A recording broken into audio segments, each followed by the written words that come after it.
What's up, everyone? Welcome back to Every Week We Follow. If you are like us, have you managed to stay awake for as long as possible? I didn't actually get to watch the game, but I did get in late last night. But Gary did manage to watch the game, and you might be able to tell by how tired he looks.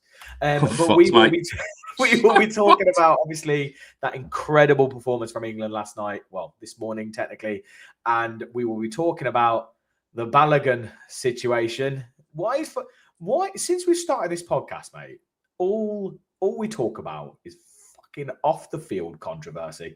I'm so fed up of it, but we will talk about that. And then obviously we'll talk about the Norwegians, which will be, yeah, mate, that rose great.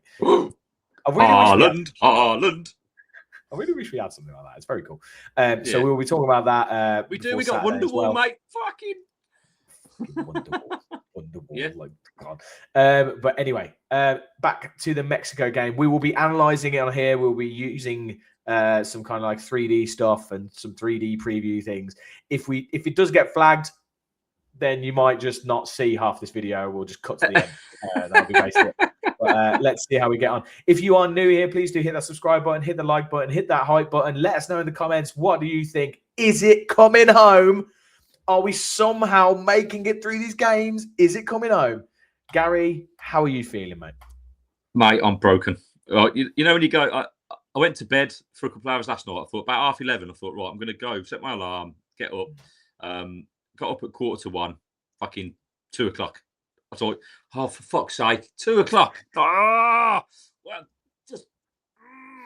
So, you know, that I went back to sleep. I got up at 1:45 and watched the game. And then, mate, look, this is World Cup's nearly breaking me, but that's because I'm 46. I hope someone went to a bar last night and fucking stayed up till 5 a.m. drinking. I couldn't do it, mate. I just couldn't. So, and there's people on TikTok. I'm fair play to everyone who did lives yesterday, but I was like, there's no way I'm going on live. I look like a fucking zombie. I'm barely keeping my eyes open. I'm watching the game. So I didn't do a live yesterday. But mate, I've got to say, like I said to you, right, we've got to take it game by game. We haven't been good enough up to this game. And yesterday, whatever it fucking was, can't remember what's going on, right, was a tough test. To go to Mexico, right, in those conditions, in terms of all the altitude nonsense talked about it. Mate, they lost there for 13 years. Yeah. The intensity of which we knew Mexico would bring to that game, and they did. But Tuchel you could see there was a clear game plan, and I bang on about this all the time, right? So. It's about desire and work rate. Right, we knew they would come out of us in the first 20 minutes. Brad Friedel said it on, I think it was on that Gary Lineker podcast, right? The rest is football. Yeah. The rest is football. You know, if you get through the first 20 minutes, you know, then Mexico, for all their huff and puff, aren't a great side, right? And they showed that yesterday. Actually, it panned out that way. They were, you know, for all that kind of. And don't get me wrong, for the first 20, 25 minutes, I was like, fuck, they looked really sharp. And they were passing the ball around us and we were giving it away. We looked a little bit... We did really well, though, to kind of like try and slow the game down, break up their rhythm. We were kind of drawing fouls really well. We were doing what we needed to do. You could see there was an actual plan, right? Okay, we're going to let you have the ball here, but, you know, could we avoid making any mistakes? And we do look shaky at the back still. I'm not going to lie, that back four... It feels disjointed. It doesn't feel quite right. But, you know, other than that, after that, as soon as we scored, mate, like Mexico started to fall apart. You know, 2 goals in a minute and a half, whatever it was. And then, you know, if I'm honest, their goal, it was never a free kick. Like Saka, doesn't even touch him. The referee yesterday, I have to say, was really disappointing. And Tuchel went in on him big time after the game, like, and all the officials. He's like, why have they got 3 South American VAR officials on this game? I was like, fuck, mate, you're getting fined. God bless the Germans. All he had to do was actually fucking swear. Like, that'd have been brilliant. Yeah. If he'd have come out and gone, why the fuck were the 3 South American fucking VAR? Like, that's just taking the piss, right? So it was very poignant, I think, in terms of, you know, like you said, they haven't lost in 13 years. The atmosphere. Like you could, from the start, was fucking unreal, mate. I can only imagine what it was like to be there. we silenced it. And now, obviously, the red card did change the game, because I thought in the first half, it was like, right, don't concede, we or don't let a goal in first. We scored 2, then we switched off from their set piece. Probably a mistake from Quansah and Konsa to give them a goal. And you think, shit, how can we respond to that? And to be fair, for that last 10 minutes of the half, they were peppering us. They were putting crosses in, and they were, I thought, shit, just hold on here, right? It was backs to the wall, but we did. And I have to say, fair play to Tuchel, because second half, we came out and we played 20 yards further up, right? We were kind of just all of a sudden on the front foot. I think we had a couple of good chances before Quansah got sent off. Well, I think he knew we had to, like, because I think, if they managed to get the next goal, I think the game it would have massively turned with the atmosphere, the altitude. Oh yeah, all that stuff would have just and it would have just been too much. Well, so mate, we had to keep them in their half, and we had to go at them. But more importantly than that, mate. So the red card, by the way, we've got to talk about this red card, because this is what we'll get onto the red card for the USA, right? But they're not even trying to hide it anymore, right? Now, the referee didn't even give a foul, right? So it's not like turning a yellow card into a red card. He didn't even give a foul, right? So for VAR to kind of go back and stop it, right, and not only say it's a free kick, but a straight red card. Now, I get it. It has to be a massive error from the ref. It has to be a massive error. Now, if he'd have given a free kick or had given a booking, then yes, you could say he's made a clear and obvious error, right? But you can't just start going back and watching replays and going, actually, this is what you've got to let it just. It seems so. Now, I'm not saying it probably is a red card in this day and age, right? But he does get the ball, and his foot's high and comes over the ball. But I always say this, right? And if you're looking at the red card that's been rescinded for America, right? It is, if there's intent involved, right? It's a tough challenge, but Konsa's not intending to go and has missed the ball. He has won the ball, and the referee didn't even give a free kick. Now, he's caught him afterwards with the follow through, but in this day and age, you just can't get away with it, and it felt like it was, let's give Mexico a real chance. And it's all right. We can get it suspended anyway. That's fine. Yeah. Well, exactly, mate. So you won't be. If we don't, I'll be fucking uproar as presidents now, right? You just go, mate, he's playing anyway. But what I have to really admire about last night's performance was the sheer grit and determination and work rate of every single player on that pitch. They fucking defended like lions, mate. They did. And as much as Mexico tried to press, they didn't really after the sending off. Yes, they peppered lots of balls into the box, but we dealt with all of them pretty much, right? And I thought, for me, Anthony Gordon was absolutely brilliant yesterday, mate. We'll get onto it now, because we can start looking at some of the footage and stuff. But I thought Bellingham, Pickford, Gordon, Rice at time, absolutely, mate, it's just unbelievable performance. Let's get onto this funky. This is exciting, mate. This is exciting. Yeah.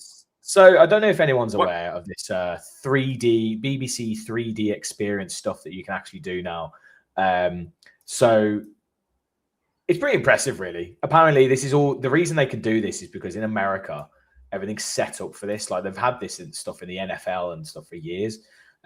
My camera might start lagging. I think it's because I'm playing this thing here and trying to stream at the same time. So my camera might start lagging. Sucking all your juice, mate. Yeah, but this here is, so if this does get clipped, we apologize if YouTube flags it, but I feel like it shouldn't, but let's see. So here, obviously, you can see Vasquez picking up at left back. This is the save from Jimenez with Jordan Pickford. Plays the ball out to the right-hand side. But we want to, one thing we do want to look at here is Konsa. Yeah. Now, Konsa's glancing. So you can see him glancing there. So you can see him, if I go back into the, look at this stuff. If I go back into this view here, you can see here, Konsa glance. looks to his left, looks to his right, but then he's just made the run. And I wonder, I feel like Jimenez probably is watching him and knows he's he's like, go. Yeah, well, if you know on that second glance, right, it's almost blindsided because he looks, and then that's when he goes. As he's looking, that's when he moves, right? When he should be moving. Exactly. So he's like, right, he's glanced, go, and now he's making the move. Do you know what? I don't want to be too, people have been critical of Konsa. A few people online, as the game was happening yesterday, were saying, "Oh no, he's our worst player." But I think sometimes you have to give credit to the forwards, right? Because that's good movement from him. Yeah, really good. Yeah. Like, it's what he's looking for. That's good centre forward play, and you're not going to stop every chance being created against you. It's what you do, and that's why you've got to have a good goalkeeper. I was chuffed for Pickford because he should have saved the goal against Congo, right? But this is a good save. It's an unbelievable save. I think this. Obviously, we'll see the second header in a sec, but I think this was better than that one. I think this was a really awkward header. It came out in quick. Yeah. I think it was really well set. I think it was a very, very, very good save. Hey, and obviously, is it me or Jordan Pickford seems to be playing up for the cameras? Like he's diving when he doesn't need to. Like balls are going over, he's just flying through the air. And he always does. He always does. Though. Even do you not remember that dive? Do you not remember that one? I can't remember when it was. I don't know if it's Everton or England, and someone had a shot, and it was like nowhere near the goal. It was absolutely like miles, and he's just dives across. But mate, he's making a point of it for this one. Even with that save, if you watch it on the replay on the BBC, he dives. It's like he's just prolonging the dive. He slides down, he stays down as if he's smiling for the camera to go, saved it. Ta-da! Like fucking jeez. Mate, the guy is absolutely batshit crazy. Oh mate, no, he's completely off his rocker. And then obviously there is then probably the thing that we want to look at now is probably the goal. Mate, I think Pickford did really well, by the way, with the rollout here. But Rice, this is brilliant from Rice, mate. It's absolutely brilliant. 30 kilometers an hour here with the ball. What's that? 50, 60 yards, like with just carrying the ball. It's just what you need from your midfield. Like, and to be fair, here, right? You look at this, and it looks like there's not really any danger here. They're really well set. Kane and Bellingham are relatively deep. Well, yeah, it's like 6 versus 4, right? So you've got 7 versus 4 there. So, but what happens here is brilliant. So 3 things happen. 1, Saka takes the man on, and he goes on the outside, which Madueke has not been doing. Actually 4 things, because the ball is really good, but also what happens here is Kane's gone inside here. Bellingham's starting to make his run. Bellingham goes inside, so Kane's gone outside. Bellingham's gone inside. Bellingham then changes his run. Yeah, goes outside. Kane goes inside. It's inside, and he creates the space. Completely splits the defense, and then this ball from Saka's beautiful. And then Bellingham, obviously, with a lovely diving. Yeah, it's a great, mate. It was a great goal. It really was. That movement. Yeah, any young footballers, that is crucial. I talk about Ivor all this time. She's a budding young footballer. Like your movement in that final third, and this is what I get frustrated with the Villa and with England at times, and in the previous games, like with Watkins when he plays for Villa, is that movement. It's those little pieces of movement, that understanding with the players around you that creates opportunities like that, right? Because that's not rocket science. Like you say, we shouldn't even necessarily create this space with the overload that they've got. But the movement creates it, right? They did talk. I mean, they talked about this at halftime, and they talked about this connection that seems to be between Kane and Bellingham. And it's quite interesting because obviously they don't play with each other at club level. They're both just so good. And like their IQ. Now, I've been quite critical of Bellingham. I've been quite critical of him on Finalysis and generally on here as well. And saying he's been other than the Congo game where I thought he actually had a good game. I said I think before that the league in the group stages I thought he was pretty average. Now, yes, he's got the goals and he got the assists they needed and stuff, but I actually thought he was generally pretty average, but the whole team obviously wasn't very good. But this game, I thought he was absolutely he's colossal, mate. I think you could. That's the level now, right? He's just set. So can he do that consistently? Because I agree with you. I've agreed with you what you said about him not being very good. But yesterday, and we can only judge tournament football game by game, right? So you got to give it credit where it's due, and he was absolutely colossal yesterday. Like, and again, not because of the goals, not because of what he did on the ball, but the work rate off it, mate. He was absolutely everywhere. He was chasing everything down. He was carrying the ball. He basically scored a hat trick because he scores the 2 goals, and then that one clearance that he makes at the end of the first half is like unbelievable. That's basically a goal. Get that up because let's. No, well, we've got another goal. We've got another goal to go through first. Oh, okay, yeah. So we'll have a look at that in a minute then. So this obviously from the kickoff is like. But look at it's like Elliot Anderson here. Look at the how good is Elliot Anderson here? Well, so Gordon and the key is here is the timing of the press.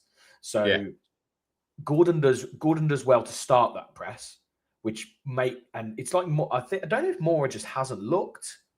You look if you watch him here, he probably wants to play that square ball. That's got to go back first time, right? And it doesn't. But he's looked because he's looked over. He's just glanced over his left shoulder. He's looked at Gordon.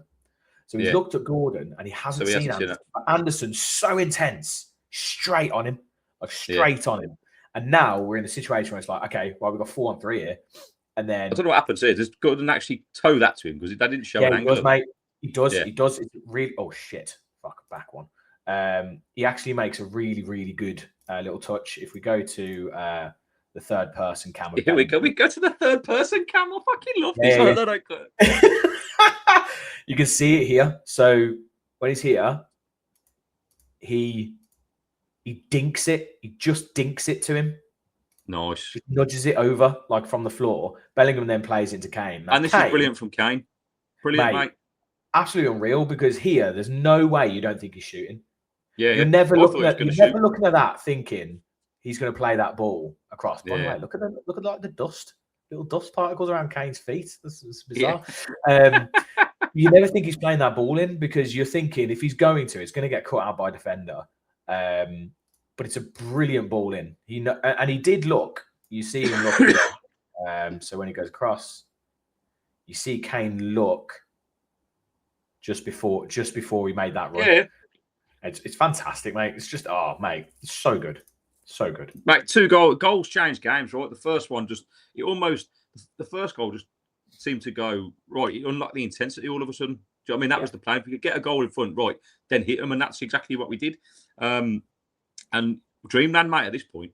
Absolute dreamland. Absolutely unbelievable. And then, I mean, literally 4 minutes later, like what an insane 6 minutes in a game, by the way. Mate, obviously, the intensity was so high, and the energy, like it was fucking, it was one of the best atmospheres in a game I've seen. But this was not a free kick, right? No, Saka, it was never a free kick. Obviously, you don't get the detail in this. That you can actually watch the whole game in this format. And my camera's going mental again. I don't know what it's doing. But you can actually watch the entire game like this. But obviously you don't get that detail, so you won't get the detail necessarily of like the free kick. Yeah. But here comes in. Well, mate, it's Konsa and Quansah and Konsa are at fault for this. If you because Quansah here, Konsa here. Yeah. Oh no, Gay. Where's Konsa? Oh, he's Konsa at the back. Yeah. Roll it on.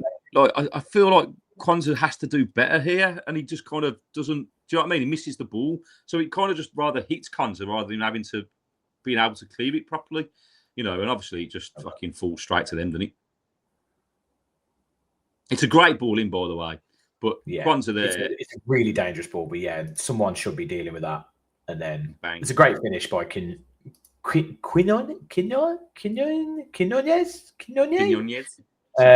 Mate, how good a player does he look? Yeah. What is he, 16? I think he's 16, 17, I think, something like that. 17, mate, yeah. He could, I mean, you'd expect him to get snapped up by a European club, but he can't until he's 18. But, yeah, absolutely. So, and then obviously... This was game on, mate. Yeah, it was back to the wall now. Then here's a shot. Collins in apparently is missed. Let's have a look here. Get rid of that. Cross. Oh yeah, mate. He should have scored. He hit it into the floor. You're right. So we were again, goals change games because we would look like we were in dreamland at 2-0. But once they scored, that should be a goal. He should score from there. He's but thankfully he didn't. But I think this is the Bellingham one. I think. No, it comes from a corner, doesn't it? I'm sure it does because he's not. I want to see it because he gets so. That was unbelievable. I forgot how much happened in this half. There's so much that happened, mate. I was like, this is like a whole match highlight. But again Jimenez, we're not close enough to him there. Like he's got a free run on. Is it Gay there? It's Gay, or is it Konsa again? It might be Konsa again. It's Konsa, yeah. Yeah. See, he holds. It's a great head, and actually, it's really good movement. He just takes a step back to enable him to run onto it, right? But yeah, great save again. Yeah, because I think Konsa should have done better there, mate. If I'm honest. Yeah, so here comes Jimenez. So he's walking. Yeah, you're right. He just steps back, doesn't he, and just holds it. Yeah, it's great movement, but Konsa's got to be at least challenging for that. To give him a free header in the box is not good enough. Yeah, I agree. And then. Is this it? Maybe no, it can't be. This is the block shot. Maybe it doesn't have it because it wasn't technically. No, because it's the second half. It wasn't a shot, so unfortunately it doesn't have it. But the Bellingham clearance is absolutely unbelievable. Because he's lost his man. It was his man. He lost his man, and the recovery run is ridiculous because you're looking at that going to goal. 100%, mate. Watching the replay a million times, I'm like, that's look, and it's like I always say, mate, because I know we come across as being hypercritical, but like football is about mistakes. You're going to make them. It's how you react. So the reaction outweighs the mistake, right? Because he makes up for it. If they score, then you're going mad at Bellingham because he's made a mistake that's cost the goal, right? But the fact that he reacts and gets back and clears the ball for a certain goal just added to his performance yesterday. I'll say it was fucking sensational. So yeah, stunning.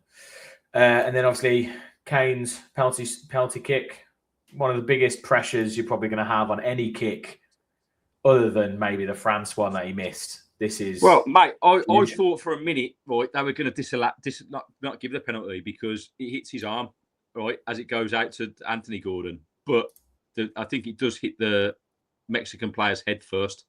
So as I saw it, I think it comes down and it kind of hits the Mexican player on the head, then hits Harry Kane on the elbow, and then goes out to Anthony Gordon. But yeah, Anthony Gordon as well. The response to that, mate, to get the penalty was such an important goal. It really was. Yeah, massive, absolutely massive. You've just gone down to 10 men, and you go 3-1 up, and this penalty, obviously then Raul Jimenez. Look at Pickford. Can never sit still, can he? He's that kid at school. Mate, if he stays still, he saves this. He takes one step to his left, doesn't he? There you go. Yeah. See, and if he stays where he is and just dives to the right, he fucking saves it. Yeah, I love how he's like, even there showing you how he doesn't give the ball up. He's like, no, get off it. No. But then a harsh penalty again, I thought. I didn't really see it. I saw the player go down. It wasn't until they showed the replay, and I guess technically, but it's minimal contact, mate. You're giving penalties for that. It's just. But then they said it was like the Modric one for us against Croatia, and you go on maybe. But like I say, the response to that, mate, you've got, I think, 20 odd minutes plus then 11 minutes of added on time to back, and it was back to the wall, and we didn't really. But like I say, Anthony Gordon worked his nuts off, mate. He was back with Jed. Jed Spence did okay defensively yesterday when they were, they just kind of last-ditch tackles, cleared the ball. Konsa at right back did really well. Rogers, when he came on, supported Konsa. It was like, because they've done that at the Villa potentially. There was, it felt secure, mate.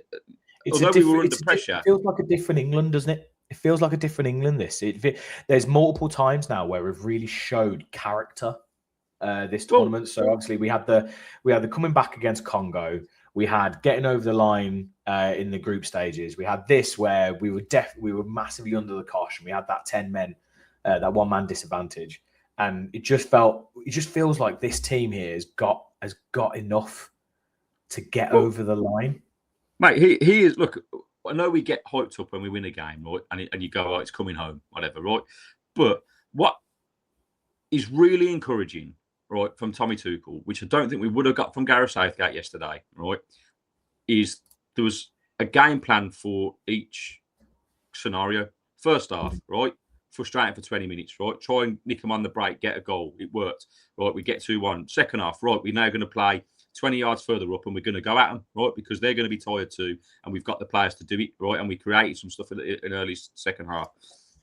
Then the red card happens and it's like, right, now we've got to change again. And we need, we bring John Stones on, right? And Dan Burn, who I thought was excellent, won everything in the air. And it's like, right, this is how, like, an attack versus defense game in training, right? But the fact that we adapted to it, like, was brilliant. So in-game management from Tuchel yesterday, I thought was spot on. The subs that came on were absolutely spot on. And, Norway will be a difficult game, no doubt. Haaland's on fire. You got Odegaard, right? They played very, very, very well against Brazil yesterday, I thought. Brazil had chances, though. If they'd have taken chances, it could have been a different game. Goals change games. But I expect all them lads know Odegaard. They all know Haaland, right?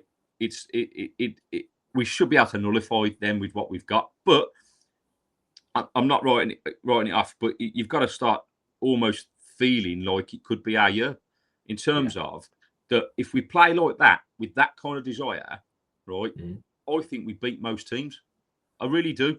Well organised. Like, we've got pacing behind. Like yesterday, not just Saka, but Anthony Gordon as well was trying to go down the outside. I suppose the point is you would say that we have beaten most teams over the past 3 tournaments, right? Like, we got a semi-final, we got a semi-final, we got a final. So we basically beat, other than 2 teams. Yeah. We beat most teams. So I'll rephrase it, mate. We should have enough to fucking go one more and bring home a fucking Imagine if we win the World Cup. Look, I'd just like to say, I called it from the start, mate. I've been pretty good with shit. I wouldn't say it's a controversial, unique take. I think a lot of people have been saying it, though. Well, no, but it's you got to put your head on the line. And after the first 3 games, I thought, fucking hell, I made a mistake here. We're shit. But yesterday was encouraging, and I think even Bellingham said, it's for the fans and it's for the whole country, but it's one game at a time, and that's all you can do in tournament football. But we've got a decent rest now. Back to Miami for Saturday. They just need to recover and go again, because if they put that level of performance in against Norway, I think we win the game. I really do, but at least now the rest of the games are at a humanly hour. 10 for us to actually watch 10, and then I think the semi and the final, if we made it, would be 8. So that'd be lovely. Yes. Right, Balogun. This Balogun bullshit that's just come out. So, mate, they're not even trying to hide the corruption now. Right. So for those if you're not aware, which is amazing if you're not, to be honest, if you're following this at all. Balogun obviously got a red card against Bosnia-Herzegovina, and he should be out for the game against Belgium. Apparently, senior government officials in the US, and including Donald Trump himself, got in touch with what's his name, Infantino? Yeah, Gianfantino. Yeah. Mate, got in touch, and so apparently some kind of independent panel decided to suspend the red card. First time in tournament history, by the way. Not rescind it, suspend it for a year. So it means that Balogun can play against Belgium. Now, the fallout from this has been mental. Have you seen UEFA's response to it? No, mate. They have slammed the hell out of this thing, proper. As they fucking should, mate. Right, UEFA's response to this was, this is in the statement. So yesterday's decision to suspend for a probationary period of a year the implementation of the 1-match automatic suspension following the red card issued to the player following Balogun crossed a red line. It said, football, like any other sport, relies on rules, which are the basis for fair, honest and transparent competition. Sometimes rules are open to interpretation. In this case, not. A minimum automatic suspension of 1 match following a red card is not a discretionary option and does not require the decision of a competent body to be enacted. It is a principle embedded in regulations which cannot be made subject to exceptions, let alone in the middle of a tournament where several other players have been in the same situation and regularly served their suspension. When the certainty of rules is no longer guaranteed by its guardians, the integrity of the game is at stake and the credibility of a competition is undermined. Equally, such decision creates a precedent in the ongoing tournament where similar situations will now require an equal treatment to the detriment of the competition. Football is the most loved sport in the world because it is a beautiful game and it is trusted because it is played everywhere with the same laws. A tournament is never a pure standalone, and if the tournament in question is the World Cup, it has the power to drive positive or negative consequences on the game as a whole. We express our disbelief at such an unprecedented, incomprehensible, and unjustifiable decision. That is pretty damning. Mate, well, it's absolute nonsense, right? That Flappy Tino, whatever his name is, right, the most corrupt man, like should not be involved in the game of football. This is like a Sepp Blatter sort of thing. He needs to be removed as the president. Well, interestingly, Sepp Blatter's tweeted, X or posted, whatever it is, says red cards are not overturned by political phone calls. They are overturned by rules, evidence, and independent bodies. If a US president intervenes with the FIFA president and a player is suddenly cleared before a World Cup knockout match, the question is unavoidable. It says, hang on, a quote. Let me just see. It's not loading. No, here it goes. Yes, it says, Quo vadis FIFA. So football must never become a playground for political power. Sepp Blatter is kind of the popular a little bit, but but he's not wrong, is he? And at the end of the day, you're cheating. Well, the president of the country of the football, he's cheating. He shouldn't be playing. Tuchel's point was, where does this end now? Where's this end? Because he's like, so can we suspend Quansah's red cards? Where does it? He's like, do we look at yellow? Where do you draw the line? He was like, mate, if you're Tuchel now after Quansah sending off, you're absolutely appealing that going. Hang on a minute, what was he get? I want it suspended. It wasn't even a fucking foul on the pitch. This is what I'm talking about, mate. It's absolute fucking disgrace. And America should be going, no, he's not playing. They shouldn't play him.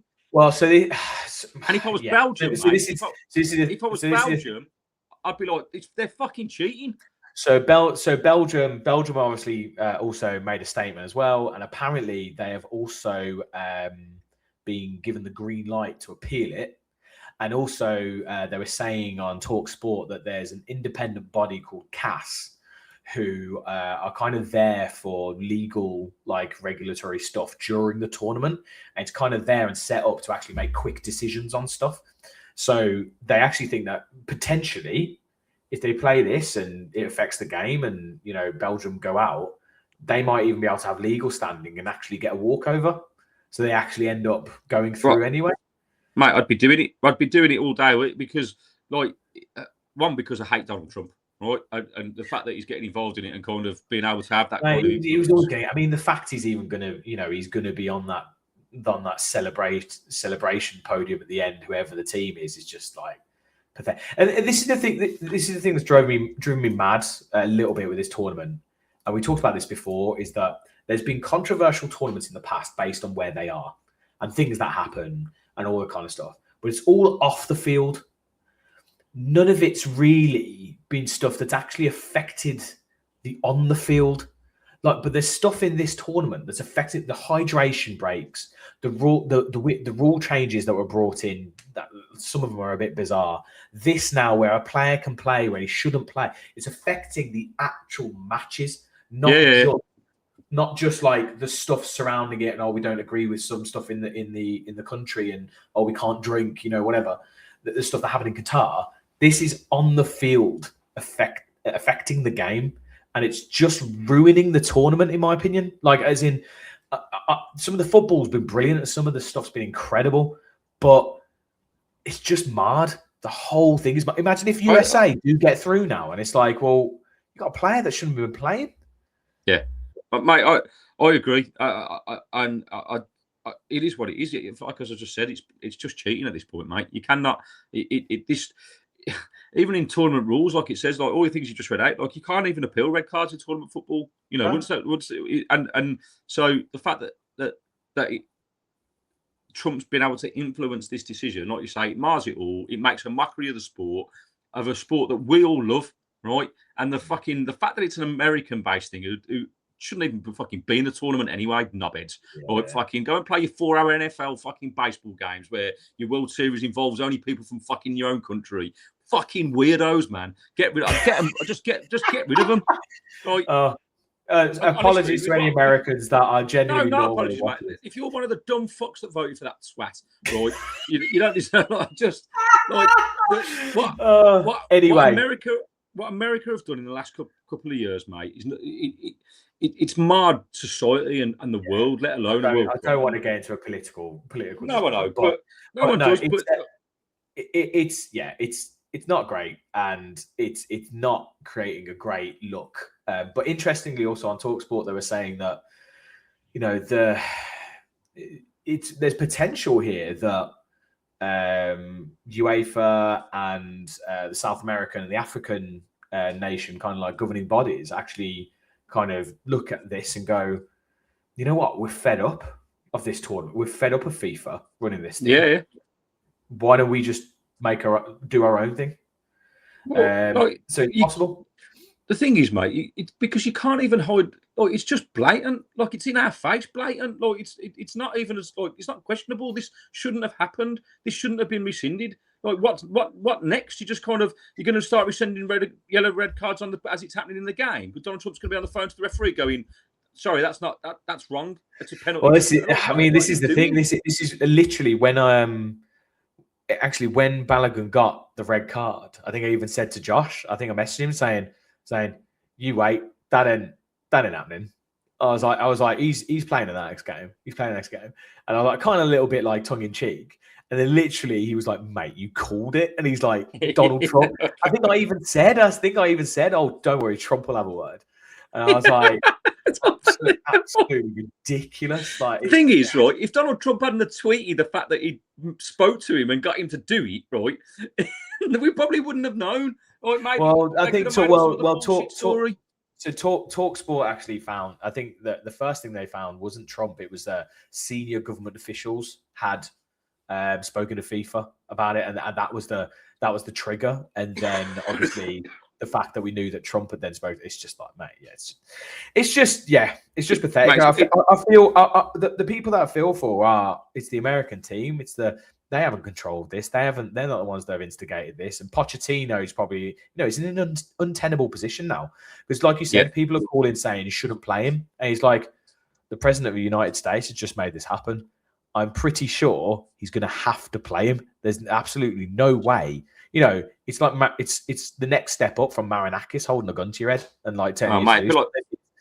Be like Pablo Escobar, mate, in the last World Cup in America. Exactly. Do you know what I mean? Like, exactly. Yeah, look, obviously Pochettino's gonna play him. He's their main striker, mate. Like, I get it, right? But like,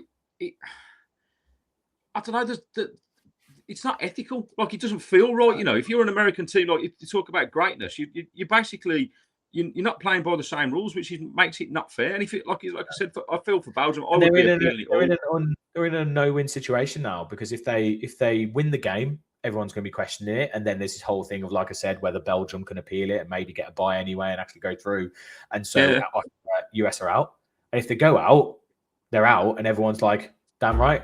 Kind of. So actually, it's a shame as well, because I actually really liked watching the US. I think they've been really good in this tournament. Yeah, I agree. I think they can go far, and I think they could do all right. And maybe Belgium. It's the best USA squad they've had ever, mate, in the World Cup that I've seen. Yeah. The best ever one. They look half decent. They don't need to cheat, right? This really skewed it. I think the only thing that can happen now, and this will be really interesting. That game's on at 1 a.m. tomorrow morning, right? If Belgium win, right? Yeah. That because if Belgium win, then it doesn't matter, But if USA if he scores and USA go through, if he scores, well, so this is the thing, right? So if he doesn't score and they go through, then it won't be harder to justify, because it still affects the game, the fact that they've got that player. But if he scores and USA go through, my God. Mate, he might as well double down. If he scores, he might as well put a Trump mask down his sock, and as he scores, just put it on. Like, do you know what I mean? Right, I mean, I kind of, you're almost like sitting there as a neutral, like kind of like, I want it to happen. I want to see what the hell happens here. Like, I want that to happen. It's just gonna be like, oh, what's gonna go on here with that if that happens? But you know what'll happen, mate. They'll get drubbed 3-0 and they'll do nothing, so it won't matter. But it's but like you said, it's now set a precedent going forward in all tournament football now. Like you've opened a can of worms, and I don't like it. I think it's wrong. I think it's blatant cheating, and that they cannot be allowed to infiltrate the sport that we all love, and not just us as a nation. But on you going, yeah, of course you are. Involved, like with that, are they government officials leaning on the referees? Are they leaning on players of like teams? What it's literally like, well, what are they doing? The worst case scenario, mate, like because you can only pull the wool over our eyes for so long. If it's all just one big scam and everything's been fixed forever, right? Even if you go back 40 years in the Azteca where Maradona scored that hand of God, do you know what I mean? How do you fucking not see that? Do you know what I mean? Like, how long's it been going on for? If it's happened now, like this shit happens throughout humanity, mate. History repeats itself all the time, and this, you could say if you want to get a conspiracy theory on it, that this is to distract us from what's going on in the world anyway. Football, right? It's why we all love it and stuff because it gives us that escapism. But if that escapism turns out to be a fucking lie, right? Then you lose the golden goose, mate. Well, I mean, you might as well walk away. Because there's controversy and like corruption all over. I mean, we talk about the Premier League and all the corruption there.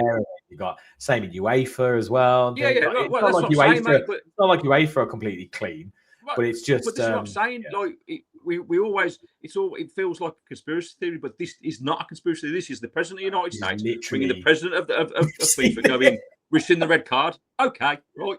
What the fuck? No, what the actual fuck? Yeah. Right. No, just to be clear though, hasn't rescinded it. Suspended. Oh no, so it's been suspended. Fucking bullshit, mate. Honestly, it's absolutely anyway. I think that's going to do us for time. But obviously, we touched briefly on Norway earlier. We talked about how that's going to be a very difficult game. But if we do play like that, we can definitely get the job done. But we will be back on Thursday with a video of the preview for that game on Saturday. So please do stay tuned for that. If you are new here still, and if you're somehow still here for 42 minutes and you're not subscribed, what the hell? So hit that subscribe button, hit the hype, hit the likes. Let us know in the comments what do you think. What do you think about this whole Balogun thing? What do you think about the game? Are England going to win it? What's going to happen in this World Cup? It's a weird World Cup. I mean, I've got the fever, but then this whole thing's just made you go, oh fuck it, I don't. Yeah. But anyway, right, guys, final thoughts, and then fuck it, mate. It's coming home. Every week we follow the boys in the USA. Come on, England.